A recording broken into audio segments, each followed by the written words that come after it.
Welcome to Spiritually Raw. We're your hosts, April and Jay. Join us as we navigate the realms of consciousness with our special guest today, Clayton Holmes, Dallas Cowboy, three-time Super Bowl champion. This is amazing. Look, there you go. There you go. You deserve it, brother. You deserve it. That's amazing. Discipline builds champions, and we're looking at one right now. Yeah. A spiritual guide, a self-knowledge advocate, a truth seeker, and a spreader of love, peace, and understanding. All of his information, his Instagram, and how to find out more about how he can help you in your journey will be in the description below. Yeah. Yes. Clayton, most people in their life would never have the opportunity to even get one Super Bowl ring, but you have the honor of achieving three, which is, in my world, unheard of. Can we kind of go back to when you first got that call from Dallas in your mind? What was that like? It was one of the happiest days of my life. When you set your mind to achieve something and you achieve it and it's something great, that moment is absolutely magical, especially when it's your favorite football team as a child. Oh, You know, I got a call from Jerry Jones on draft day, and I'd already told my parents, hey, if the phone rings, don't answer the phone, I'll answer the phone. So the phone rings, Jay, and this guy goes, can I speak to Clayton Holmes? I said, this is Clayton Holmes. He said, this is Jerry Jones. How would you like to be a Dallas Cowboy? Wow. I said, I would love to be a Dallas Cowboy. And so that really set the stage for the path that I'm on now. In all humbleness, Jay, I've always been on great football teams, baseball teams. And now I've had the opportunity to be on the best football team around, the best coaches and some of the best people. So I know what it takes to, whatever you're doing, I know the work that it takes to be great in it. That pain, the suffering, and realizing that's all worth it. So I've been around champions, and I'm going to continue to do championship type stuff, Jay. I love it. I love it. It's your DNA. So the fame, the fortune that came along with all that, were you prepared for it? How were you able to process that? And then did you ever process it? I have processed it, Jay, and I was not ready for it. This is something I speak to the children about, or just people in general. My motto is you get your mind right before you get the money that you want, or you have this big dream, but if I get this money, oh, everything's going to be perfect. No, I think it was Biggie that said, more money, more problems. So if you're not ready for it, all it's going to do is enhance more of what you are. Let's say if you like to gamble, if you like drugs, whatever it is you like to do, that's going to be enhanced, family. So get your mind right first, then get the money. That's what I had to realize. I've got my mind right, and I've got a whole bunch of money waiting for me, Jay, that's been sitting in the back. And it's time for me to collect that now and do what I want to do. I love helping people, Jay, and my goal has been to understand my life, make peace with it, make peace with myself, and help other people, Jay. How have you been able to do that? In April. Thank you. How have you been able to do that when you reach that level of fame, you touch it, it's right there. Things turn out financially maybe not how you expected because you're at such a young age and you're so impressionable. What was the turning point? What did you do in your life that you were able to get through it? The turning point for me was when I got suspended with the Cowboys and Jimmy Johnson left, our head coach. He went to Miami and he took me to Miami with him. Now, this was right after I got out of treatment. And when I went into treatment, when I do something, I go all in. So, man, I was in there answering questions. They was asking me things, and they was just digging up this past. And I realized that I was running from all of that. That's what sports and football did. It kept me away from thinking about all that. Mm-hmm. But I got to a point where, okay, they brought it up. I had to face it. And then I realized, April, that I have to face this. I have to face what made me, why I do the things that I do. And I picked up the Bible. I do what everybody does when you're religious and you get in some serious trouble. We run straight to God, the God of the Bible. So I started reading the Bible, April, and I read it like a book. And this is what I encourage people to do also. Read it like a book. You'll have a whole different outlook on it if you read it like a book. So I made me a bath. I opened up that Bible from Genesis, April, and I started reading. Now, keep in mind, I'm still a Christian. I was deep into religion. So I would have these questions pop up, like a lot of people do. When I'm reading the Bible, and if something didn't make sense, we'll read past it. So I was getting to the point to where I was like, okay, that doesn't make sense to me.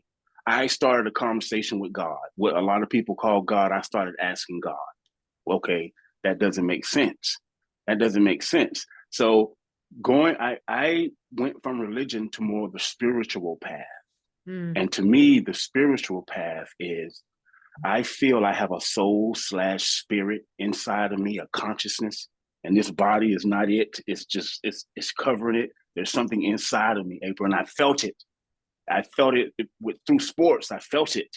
I feel it now, and that's more of who I am now. I don't look out anymore. I look in for things, and I think they confused us. So that was the turning point for me, getting on a spiritual path. To answer your question, April, a spiritual path, and that also meant looking at myself, working on myself, learning how to treat people how I want people to treat me, talk to people how I want people to talk to me. The religious foundation, they have it, but they don't teach it. They don't teach you how to do those things.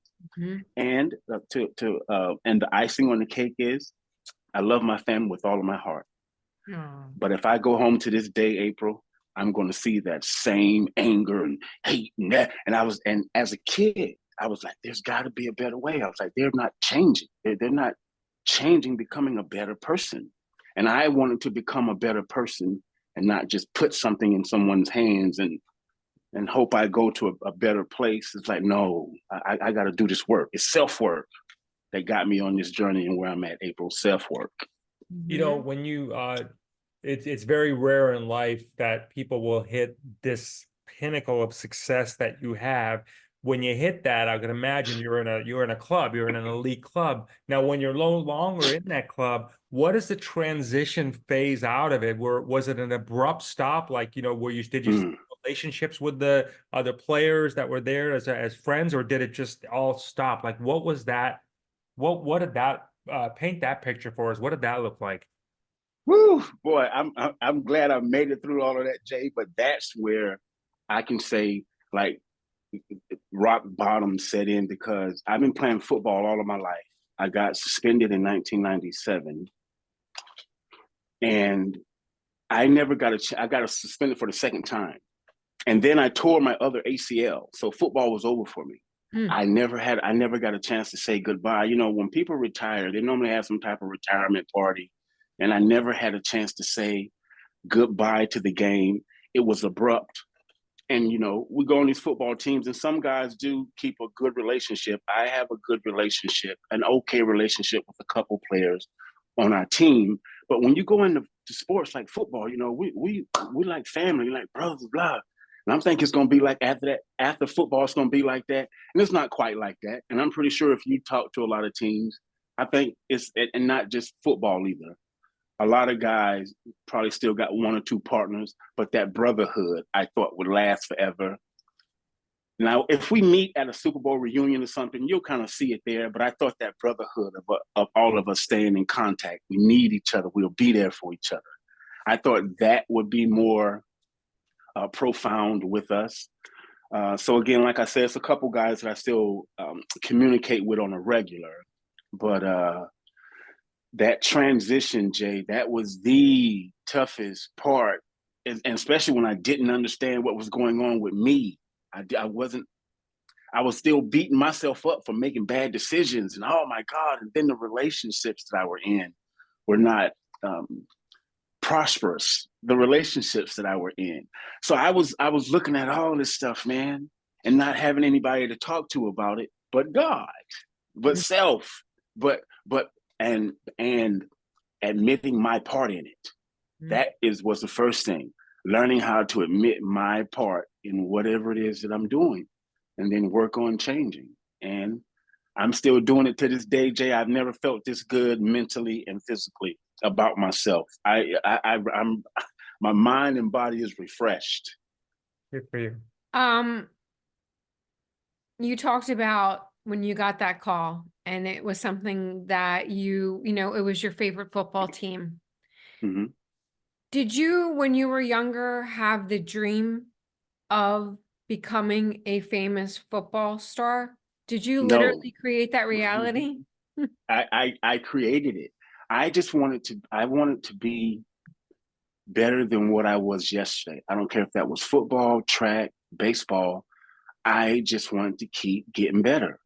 I would get around better coaches that would teach me things, and I love constructive criticism. April, oh God, I love it. I love, especially if it's coming from someone that's already like praised me and told me I did something good, and then they get on me. I'm looking at them like, okay, all right, boom, because yeah, I love constructive criticism, and I'm learning to do well now with just criticism in general, because I know if someone's criticizing me, I've touched something in them, because I'm not a mean, hateful person. I spit love, April, Jay.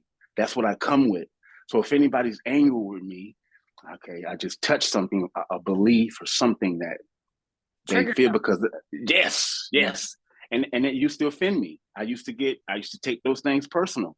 I don't anymore.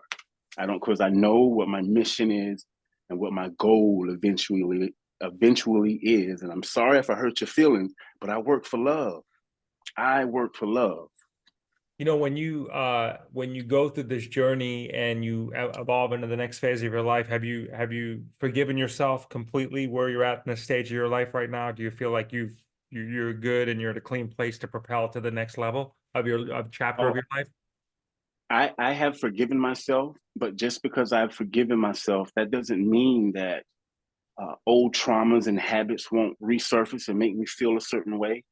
It's like I'm aware of them now. I'm aware that, okay, Clayton, you know that ignoring this or not making that phone call or talking to this person, so I'm aware of it now. So that's the thing about going through traumas and trying to get rid of habits.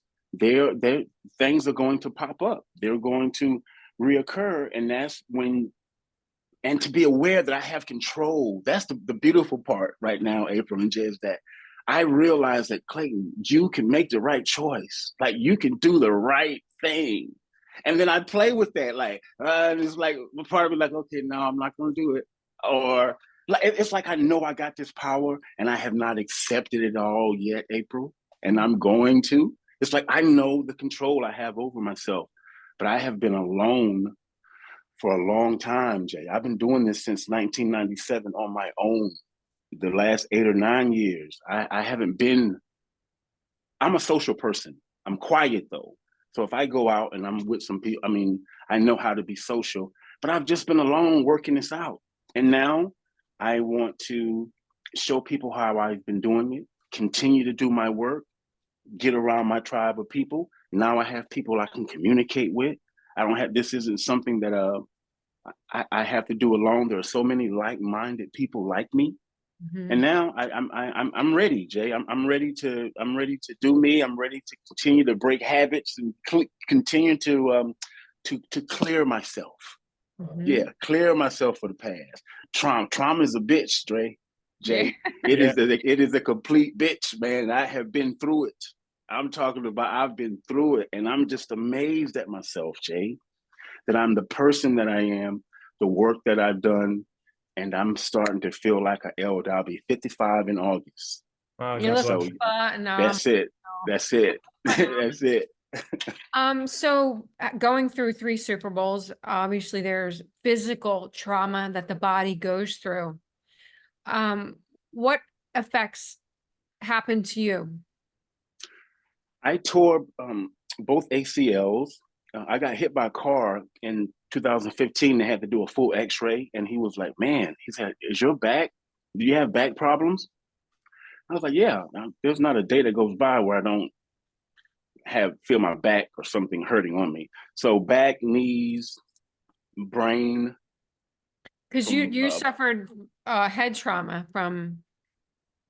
Yes, and not just from football, but I've been knocked out in football a couple times. And when I say knocked out, I don't mean unconscious. I mean I was hit so hard that I remember standing up and I remember wobbling, and then the next thing I know, they started clapping, and then I looked around. Well, my eyes were already open, but I came out of, and I said, "What's going on, coach?" He said, "Boy, you've been standing beside me for 2 hours." Whoa. So I've had instances like that with football. I've had an instance like that non-football. So I've had a lot of head injuries, April, and I feel in my heart that is the issue that I have now, and that I've had in the past, that it's getting worse with my memory, with me reading something and daydreaming at the same time and flipping the page, and I'd be like, damn, what did I just read? And I flip the page back. So it's frustrating trying to read. So I wanted to understand, why don't I like reading? And I honestly went through all of that stuff, and I honestly feel that we need to look at doctors, people need to look more into brain injuries causing what we're calling attention deficit disorder, dyslexia. A child can bang his head and fall down, and you not even know it had a slight concussion or something during the day. Does a certain hit on the head cause memory loss, or a part of the brain involved with memory loss? So I honestly feel that all of my issues that I have, it resonates with me. It resonates with me. And now I am about, okay, because it's new, especially this CTE.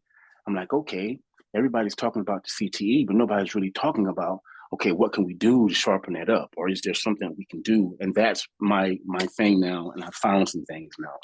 Let's talk about those things for a minute. And So what does CTE stand for those that are I have to look that up, April. And I was watching the movie the other day, and when they said what it was, I was like, okay, Clay, you need to remember that. And I didn't remember what CTE is. So yeah, I'm gonna have to look it up.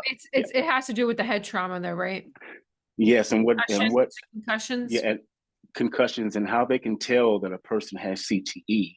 A lot of NFL guys are donating their brains to science. Right. wow. And the guy is taking these brains, April and Jay, and out of 100 of them, 99 of them, they all had the same similar scars, which they call CTE. So see those little scars that the doctor found in all of those brains is what they're calling CTE, and whatever that word is, that's what it is. It's just these bunch of, you can tell not how many, but the marks on the head that shows concussions in the brain. Because the brain, I forgot, is only like half an inch away from our skull. Yeah. And every time you have those sharp movements, those things right there are just as worse as people think concussion is being knocked out, but no, just that constant bam, stopping your brain that's not good. No, that doesn't seem good. Right. You said you found some things, and let's talk about that for a minute. I want to, for those watching here, to see how it can help them.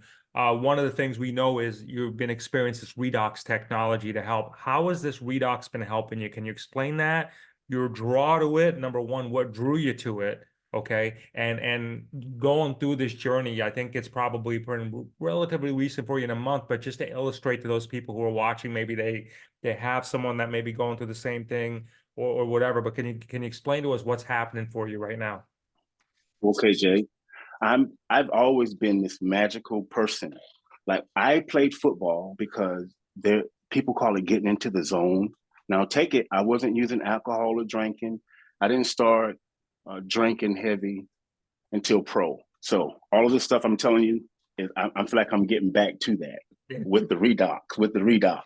Okay, so on the football field, there is nothing more amazing than feeling like you're a split second ahead of time. Like, the ball is coming, or what's about to happen. That is a beautiful, absolutely beautiful place to be in. And I got a taste of that. That's what made me want to play sports. So Redox, I believe in magical things happening. What do you call it, Jay? When you meet someone, Like Synchronicity. serendipity. thank you. There's serendipity, the synchronicity. So I'm sitting on my couch one day, and I'm like, damn, Clayton, no, it's time for you to do the podcast now. It's like you've been writing and you've been talking. I said, it's time to do podcasts, man. And things like this has been happening for the last 4 to 6 months. So I'm sitting back, and then my messages go off on the phone. So I jump on Facebook, and I see something from Spiritually Raw. It's a 30-minute clip, and this guy goes, "You thinking about podcasting?" And I was like, "You got to be shitting me!" And so he goes into this podcast thing, and I was like, "Hell no!" So I sent a text, and I said, "Dude, I was just thinking about podcasting." And then I think a couple hours later, Jay's assistant sent me a text back and sent me to the site. And so I'm on the site. I'm like, okay, this dude is cool. And I get down to the bottom and I see a seer. And I was like, oh shit, he's taking the seer. So he didn't tell me about. And again, April, I'm sitting down and I'm going over all the things that have helped me on this journey, which is product I was taking, Juice Plus, a seer, and the Kangen water. And I was like, you know what? Those are the 3, because I really feel like those 3 things help me. Like these 3 things are going to be what I'm going to be advertising and promoting. So I've already went through that. I had the podcast thing, and then I see Jay with the seer, and I was like, oh, okay, he's down about the seer. So I talked to Jay, and at the end of the conversation, I said, oh, Jay, I saw that you taking the ASEA. And so we got into the ASEA conversation. I told Jay that I started with the ASEA, I think that a year after they came out. And that was 12 years ago almost. Mm-hmm. So my knees were really bad then. And I saw what it did to my knees and my skin, my recovery time. So I already knew about the ASEA, but I wasn't definitely in the mind state that I'm in now back then, because, and again, I just didn't have the means to do what I wanted to do with the company. So I stopped it. I talked to Jay. Next thing I had the conversation with Jay, and Jay's like, hey, man, I can get you a few bottles. And I was like, huh? I was like, okay. I was like, okay. So Jay sent me some ASEA, and I got it Wednesday, a week ago yesterday. And because I was going to wait till the next day to take it. And Jay goes, no, man. He said, go ahead and take your shot now. Because I was on the phone with him. I was like, He said, switch it around. And that's something I didn't do the first time. I didn't switch it around when I first took it before. He said, switch it around in your mouth. So switch it around my mouth and swallow it. And I don't know if because my body already knew about it, but I already just felt a refreshness going down. Because I knew about it already. There was no doubt. Yeah, there was no doubt in my mind. So, and the next day, and I'm very sensitive to my body and my little aches and pains. So the next day I get up and I go to the bathroom, and I'm going to say something. I don't know if this is embarrassing, but screw it. I haven't had my teeth cleaned in like a year and a half. My dentist retired, and I haven't gone to the new guy. So it's time for me to get my teeth cleaned again. And I can tell because my mouth was feeling a little, weird. But that next morning, that was the first thing I noticed. I went in the bathroom. I said, damn. That's my mouth feels. I said, damn, it was that ASEA. So I started brushing my teeth. That was the first thing I noticed. The next day, my knees and it felt like really my body was doing like a little shift, man. Wow. When I'm talking about every day, because I pay attention to my body. Right. So every day, the little pains I had, they were slowly but surely going away. And now, April, I'm at the point, it was 4 weeks yesterday to where, and I went through my little laughing fits. I've been down sometimes, and you know how you do something, and if you have an ache or a pain, you're used to feeling that pain, and you kind of, and I'm getting up, and I don't feel the pain. I'm like, damn. So I'm like, okay. So I am, with everything, I'm learning more about this redox, the signaling. I know this works, Jay, and I can't imagine what 2 or 3 months it's going to. I'm looking over here because I want to show it. I keep my little my little bottle around over here with me. Beautiful blue bottle. Beautiful blue ball. Yes. So, Jay and April, I thank you again. This lets me know that the path that I'm on, like this is my path, the people that I'm meeting, the people that I'm around, because what I want to do, I want to help people. I want to help people again mentally. I want to help people feel good about themselves. I want to help people if they have any kind of ailments, things going on, and the natural way. And that was the other thing that got me with the SEA. Anything that is native to my body, I want it. Anything that's native and can help me. So that's it. That's it. Tell me when you want to help people. So when people do see this, they're going to say, oh boy, they're connecting with you. How do you want them to connect with you? What is going to be the best way you want to connect with them? And what do you think that conversation is going to look like when they do reach out to you? Like, you know what I mean? Like help them paint that picture so they can be better prepared for that conversation with you.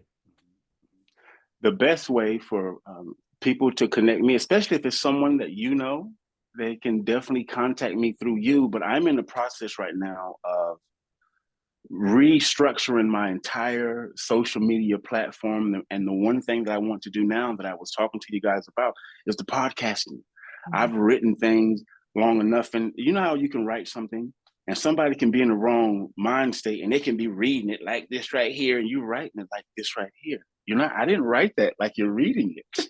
So it's time, it's time for people to hear me now. So I want to get my podcast going, but if you want to contact me now, the best way to do that right now would be through Instagram. You come through Instagram, find out more information, a link in the description, and these two lovely people right here. If you want to, if you're contacting about that elixir from that elixir of the gods, if you contacting about that, I'm going to be contacting them anyway.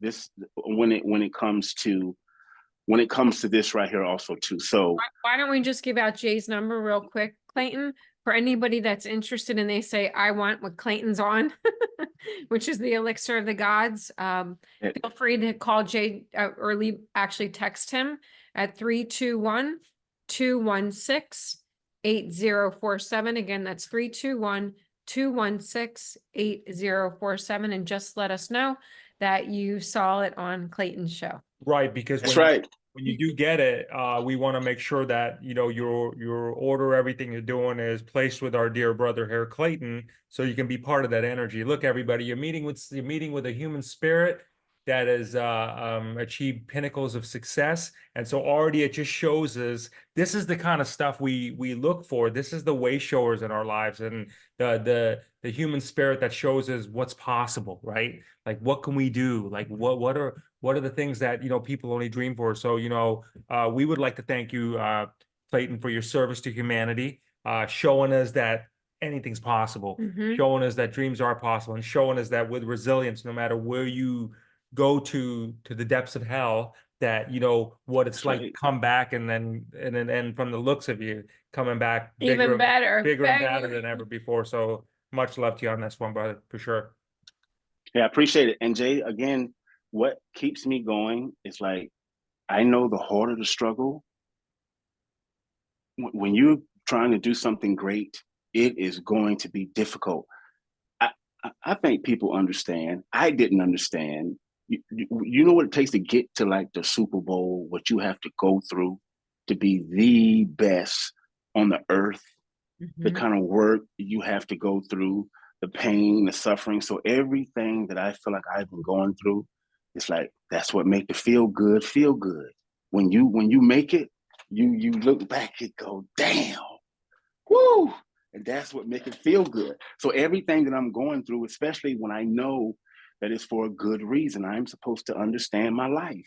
That's simple. I am supposed to truly understand my life and help others. And before I leave, I think you guys are aware too, there's just some bad forces that are guiding us the wrong way, that I and millions of other people are finally taking a stance against. But this has to stop. We're family, all of us. And it's time for us to take that next step into consciousness. We're not civilized beings yet. And that's our goal. when we start seeing each other as family and stop all of this group is better than that, man, this place is going to be amazing. And that's Yeah. where we're at now, consciously. Yeah, well, can't wait for your podcast to come out. I can't wait for everybody to see your evolution in the new Clayton there. That's gonna be pretty cool to see. Thank you so much. Oh, go ahead.